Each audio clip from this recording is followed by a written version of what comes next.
C'est désormais à l'intérieur du système que les pontes, caciques et membres du gouvernement et du régime se donnent des coups. Le cas du maire de Ngoumou dans la région du centre confirme cette avalanche de dénonciations de la part des personnalités proches ou à l'intérieur du système.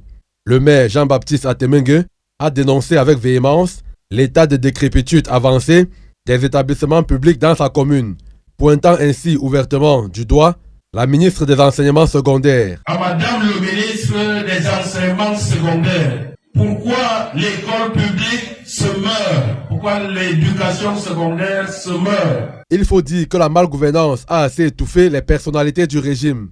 Avant le maire de Ngoumou, c'est le ministre délégué auprès du ministère des Finances, Yaouba Abdoulaye, qui a dénoncé le détournement de 2 milliards de francs CFA destinés à venir en aide aux populations sinistrées de l'extrême nord.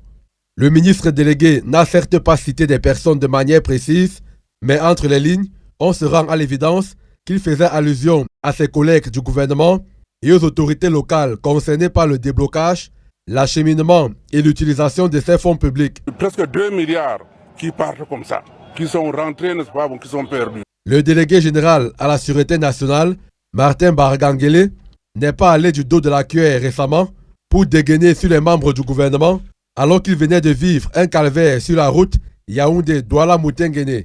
Il y a des membres du gouvernement en place. Que faisons-nous pour le développement de notre pays, avait-il lancé, visant indirectement le ministre des Travaux publics. Dès qu'il met en place un gouvernement, dans les 48 heures qui suivent, il réunit le conseil des ministres au palais de l'unité.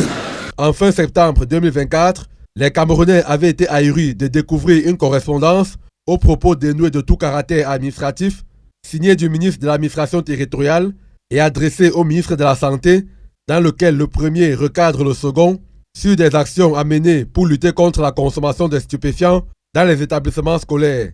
Avec tous ces exemples et bien d'autres, on peut conclure que la peur a changé de camp, le ver est dans le fruit et c'est la débandade totale dans le sérail. À qui le tour?